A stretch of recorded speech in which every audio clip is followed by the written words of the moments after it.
सबसे पहले मैं शहीद भगत सिंह, उनके परिवार से आए लोग और शहीद परिवारों के लोग, माताएं और बुजुर्गों, मैं सबसे पहले आप लोगों के चरणों में अपना नतमस्तक होकर वंदना करता हूं कि मुझे आशीर्वाद दें कि मैं आगे जीवन में भी और कुछ कर सकूं।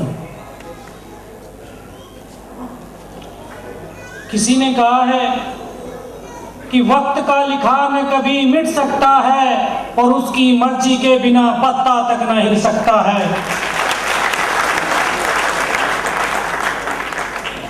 साथियों, जीवन के अंदर भगवान एक अवसर प्रदान करता है कि हे मनुष्य, इस जीवन का जो मनुष्य जीवन आपको दिया है, इस जीवन को और तेज बनाओ और इस जीवन से ऊपर उठ करके मानव सेवा करो। कुछ ऐसा ही अवसर मुझे 99 कारगिल के युद्ध के दौरान प्राप्त हुआ। जब ये कारगिल का युद्ध शुरू हुआ था तो उस समय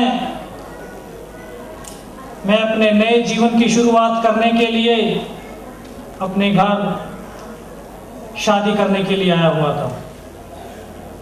5 मई 99 को मेरी शादी थी और 20 मई 99 को जब मैं वापस जम्मू कश्मीर पहुंचा तो मुझे पता चला कि मेरी बटालियन 18 ग्रेनेडियर्स द्रास सेक्टर की तोलोलिंग पहाड़ी पर लड़ाई लड़ रही है। यह मेरे जीवन का सबसे सुनहरा अवसर था। मेरी दिल की तमन्ना थी कि मैं देश के लिए कुछ कर सकूं।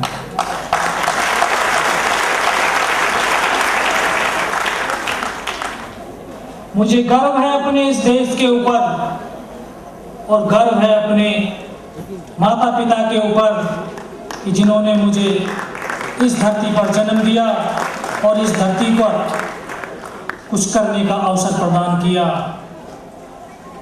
जब मैं अपनी बटालियन 18 ग्रेनेडियर्स में द्रास सेक्टर में पहुंचा तो मैंने उस तोलोलिंग पहाड़ी पर 22 दिन तक अपने जवानों के साथ लड़ाई लड़ी। उस लड़ाई के अंदर मेरी बटालियंस के 2 ऑफिसर्स, 2 जेसीओज और 22 जवान वीरगति को प्राप्त हुए और 12 जून 99 को उस तोलोलिंग पहाड़ी पर तिरंगा फहरा दिया गया।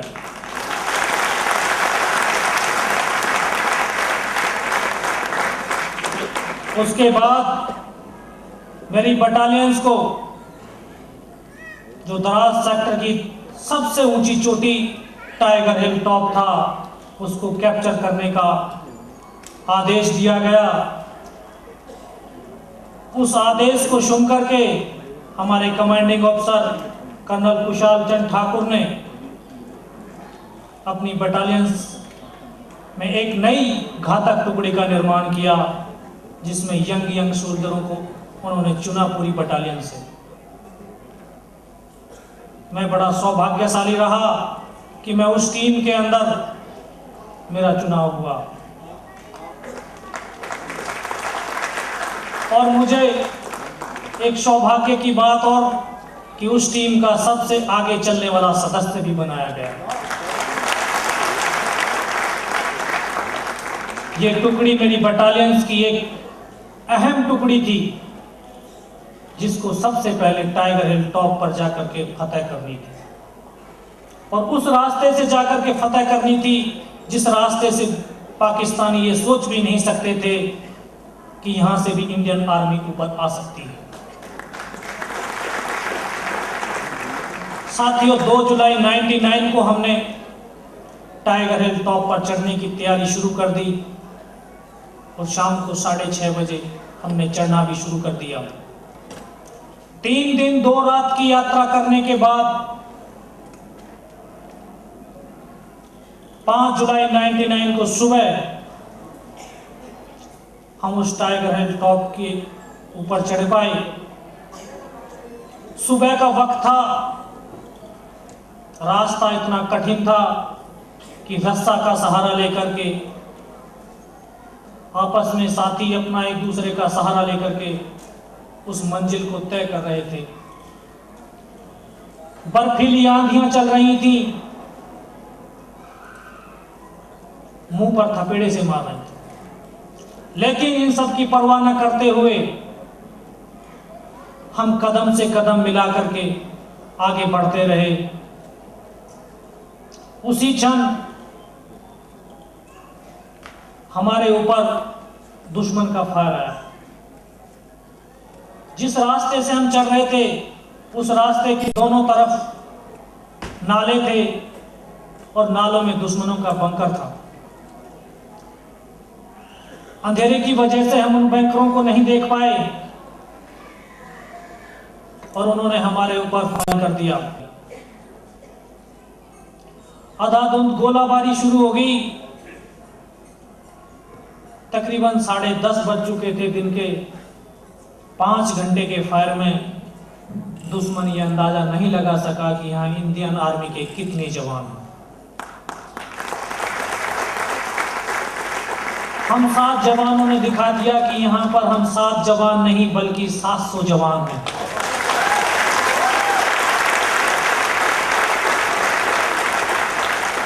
लेकिन 11 बजे के तकरीबन 11 बजे दुश्मन की एक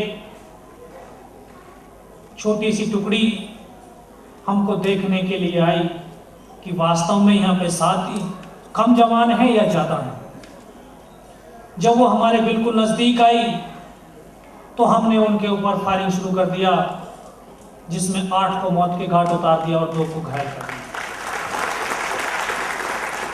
लेकिन उन दोनों सैनिकों ने अपने कमांडर्स को जाकर के बता दिया कि वहां पर हिंदुस्तान के केवल 7 जवान हैं। उन्होंने अपनी दोबारा से प्लानिंग करी और तकरीबन आधे घंटे के बाद उन्होंने हमारे ऊपर दोबारा अटैक किया। वो तकरीबन 70 आदमी हमारे ऊपर अटैक करने के लिए आए। ऊपर से ही उन्होंने शोर मचाना शुरू कर दिया, अल्लाह अकबर के नारे लगाने शुरू कर दिए और धीरे धीरे हमारे नज़दीक आते रहे। हम इंतजार में पड़े हुए थे कि जैसे ही ये दुश्मन हमारे नज़दीक आएगा तो हम इनके ऊपर अंधाधुंध फायरिंग करके टूट पड़ेंगे, क्योंकि हमारे पास अम्यूनिशन की धीरे धीरे कमी होती जा रही थी। हमारे पास नीचे से कोई सप्लाई नहीं हो पा रही थी अम्यूनिशन के लिए। उन्होंने धीरे धीरे जब वो नज़दीक आते रहे तो ऊपर से पत्थर मारने शुरू कर दिए। हमें मजबूर कर दिया कि हम सर नहीं उठा सकते हैं। पत्थरों के पास से ही दुबके हुए फायरिंग करते रहे, इंतजार करते रहे नज़दीक आने का, और एक सही मौका का इंतजार था हमें कि वो जब नज़दीक आए तो हम उनको ज़्यादा से ज़्यादा मौत के घाट उतारें। जैसे जैसे वो नज़दीक आते रहे हमारे हौसले और बुलंद होते रहे और उन्होंने जब अल्लाह अकबर का नारा लगा करके हमारे ऊपर टूट पड़े तो ये 6 साथी 6 जवान ने अंधाधुंध फायरिंग करके खुद तो सोए लेकिन दुश्मन के 35 आदमियों को मौत के घाट उतार दिया।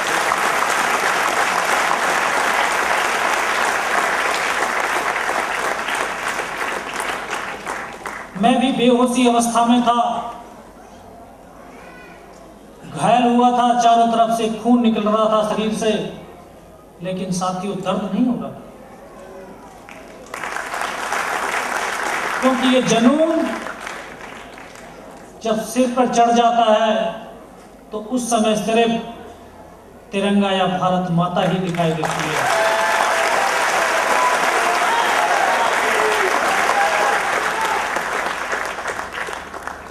तो मैं पड़ा हुआ इतना बेहोश नहीं था कि मैं उनकी बातें ना सुन सकूं और उनको ना देख सकूं।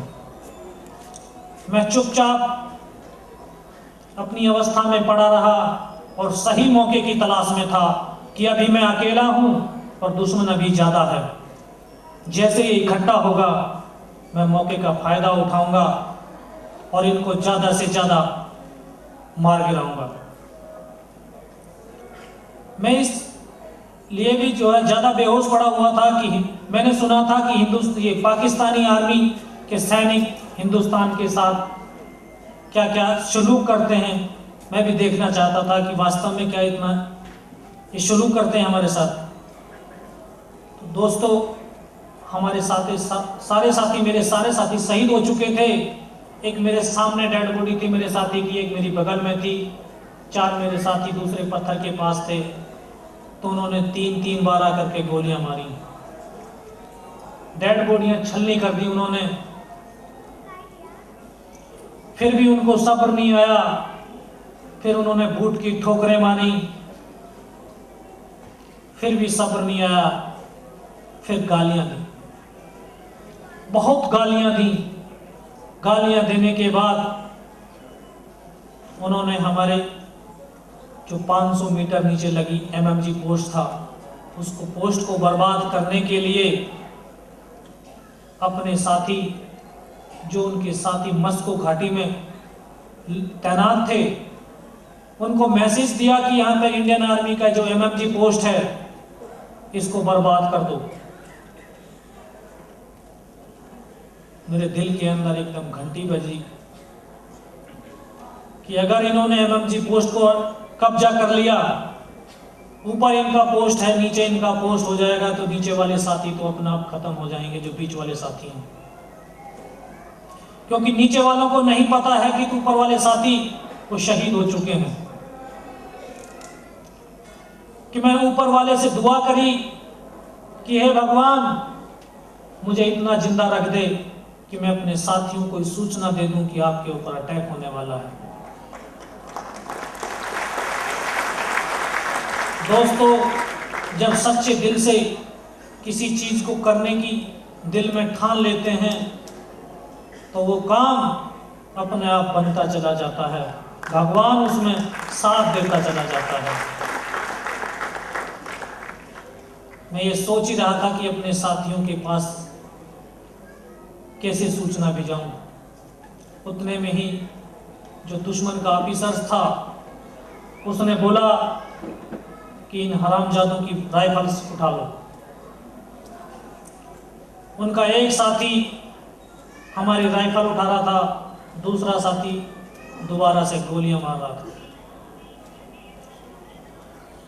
उसने ऐसे ही आकर के गोलियां मारी, पहले मेरे सामने वाले साथी को मारी, फिर बगल वाले को मारी, मेरे बाजू में मारी, पैर में मारी, जांघ में मारी, गोलियां मार करके चला गया। यहां से मेरा पहले ये कटा हुआ था, सर से खून निकल रहा था। मेरे दिल के अंदर एक ताकत थी कि दिल के अंदर ये सोचा हुआ था कि अगर इसने मेरे सर में और छाती में गोली नहीं मारी तो मैं जिंदा रहूंगा, चाहे मेरा पैर भी काट के क्यों न ले जाए। लेकिन उसने जो ही एक कदम आगे बढ़ाया, पता नहीं उसके दिल के अंदर क्या हुआ, उसने दोबारा से पलट करके मेरी छाती के ऊपर फायर कर दिया। साथियों, कि जाको राखे साइयां मार सके ना कोई। यहाँ पे पर्स रखा हुआ था और पर्स में गिरट के 5-5 रुपए सिक्के पड़े हुए थे और वो सिक्के ऊपर वाले की मेहरबानी से इकट्ठे थे और सिक्के पे गोली लगी और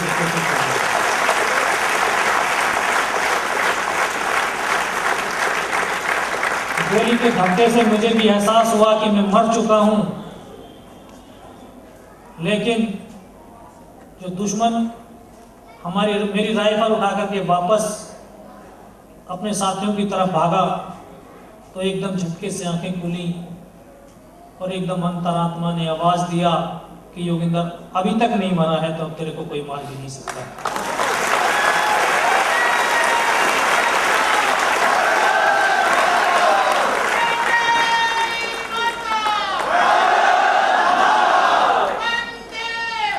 मैंने जो मेरे पास हाथ गोला बचा हुआ था, मैंने उस ग्रेनेड को लिया और उस भागते हुए दुश्मन के ऊपर थ्रो कर दिया। तो सर्दी के कारण कोट सबने पहने हुए थे, उसमें पीछे टोपा लगा हुआ था, उस टोपे में ग्रेनेड गिर गया। जब तक वो ग्रेनेड को निकाल पाता तब तक ग्रेनेड फट गया। ग्रेनेड के फटते ही वो दुश्मन हमारे ऊपर जा गिरा और एकदम उनमें खलबली सी मच गई कि यहाँ पर फौज नीचे से आ गई। कुछ बोले नहीं इनमें से कोई जिंदा है, बोला नहीं जिंदा नहीं, नीचे से फौज आ गई है। अभी जैसे वो हमारे ऊपर गिरा, मैंने दोनों हाथ बढ़ाए उसकी राइफल को उठाने के लिए, लेकिन एक हाथ तो बिल्कुल बेकार हो चुका था। एक ही हाथ से राइफल को उठाया और वहां से दादाधुंद फायरिंग कर दिया और उसी फायरिंग में उनके 4 आदमियों को मौत के घाट उतार दिया। उसके बाद उसी हाथ से दूसरे पत्थर पर गया, फिसलता हुआ, फिर वहां से फायरिंग किया, फिर तीसरे से फायरिंग किया। उनको जजमेंट नहीं होने दिया कि यहाँ पर इंडियन आर्मी का एक सोल्जर है। उनको लगा कि नीचे से दूसरी टुकड़ी ऊपर आ गई है। बस उनके अंदर इतना ही दम है कि वो भाग खड़े हुए, उन्होंने पीछे मुड़कर यह भी नहीं देखा कि यहाँ पर इंडियन आर्मी का एक ही सोल्जर है। मैंने भी चारों तरफ से फायरिंग करता रहा और उनको वापस भगाता रहा। कुछ दूर चलने के बाद मुझे उस कैप्टन की बात याद आई कि वो एमएमजी पोस्ट पर अटैक करने के लिए अपने साथियों से बोल चुका है कि कहीं ऐसा ना हो कि हमारे साथी मेरे पहुंचने से पहले ही शहीद हो जाएं। मुझे उनके अटैक से पहले वहां तक पहुंचना है। फिर जो ऊपर का उन्होंने डिप्लॉयमेंट किया हुआ था, कहां पर उन पे सपोर्टिंग वेपन लगे हुए थे, अम्युनिशन डैम था, रहने के लिए जो टेंट लगाए हुए थे, वो सब कुछ पूरा लोकेशन वहां से दिखाई दे रहा था। वो सब कुछ देखने के बाद मैं अपने साथियों के पास वापस आया। फिर दिल के अंदर एहसास हुआ कि हो सकता है कि इनमें से कोई मेरी तरह जिंदा हो। तो आकर के अपने साथियों को देखा तो किसी का ये हिस्सा पूरा चिकड़ा हो रखा था, किसी का ये चेस्ट पूरा नहीं था। दोस्तों, साथी तो भाई से भी ज्यादा प्यारे होते हैं। बहुत देर बैठ करके रोया, लेकिन फिर दिल के अंदर से एक आवाज आई कि जो इनकी शहादत है और जो हमें काम मिला था उस काम को पूरा करना है। इनकी शहादत को बेकार नहीं होने देना है। जो इनका मिशन था, जो हमारा मिशन था, आज मुझे पूरा करना है। तो फिर वहां से अभी मुझे नीचे जाना था 500 मीटर। मैं पड़ा हुआ सोच ही रहा था कि मैं नीचे कैसे जाऊं। कोई शक्ति मेरे सामने आई और उसने मुझे रास्ता दिखाया कि बेटा इस नाले से नीचे लुढ़क जा। इस हाथ को, क्योंकि यहां से टूट चुका था, मैंने सोचा कि ये कट गया। अभी अगर ये कट गया है तो इसको किस लिए ले घूमता हूं, इसको इधर ही डाल देता हूं।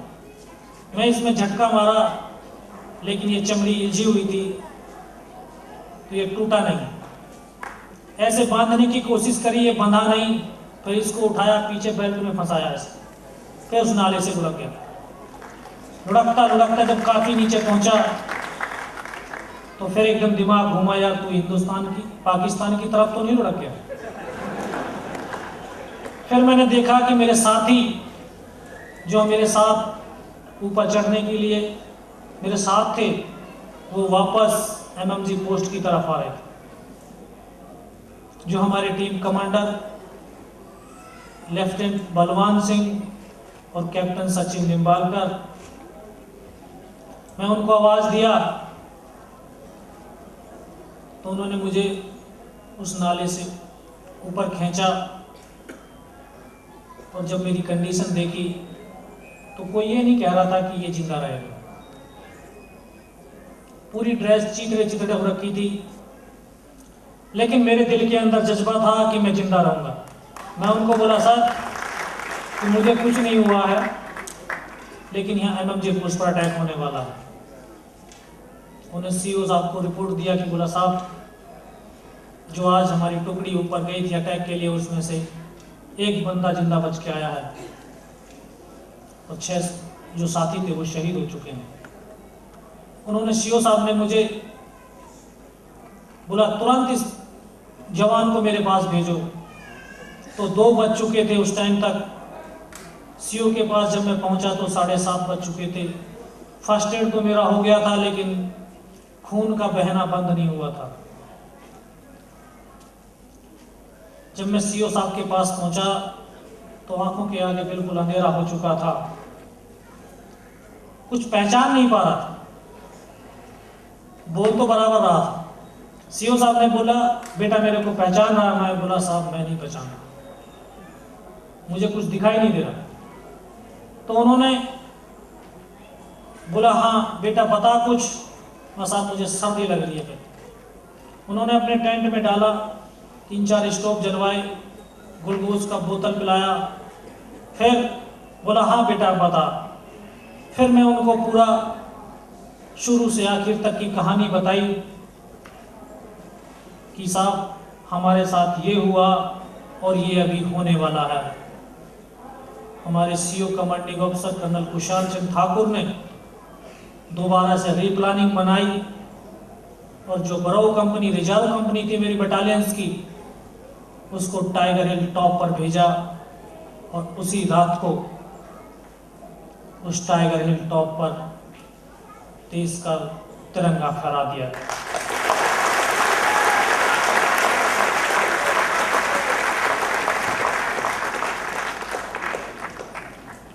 मुझे खुशी हो रही है कि इस देश के अंदर शुरू से ही, क्योंकि इतिहास बताता चला आ रहा है कि शुरू से ही जो क्रांति हुई है उसमें हमारे नौजवान साथियों ने बढ़ चढ़ करके हिस्सा लिया है और कुर्बानियां दी हैं। तो जब हम वहाँ पड़े हुए बेहोश पड़ा हुआ था तो ये सोच रहा था कि जब 23 साल की उम्र में शहीद भगत सिंह, सुखदेव और राजगुरु हंसते हंसते फांसी के फंदे को चूम सकते हैं, तो क्या हम यहाँ पर उनकी दी हुई विरासत को अपने खून से नहीं छुटा सकते?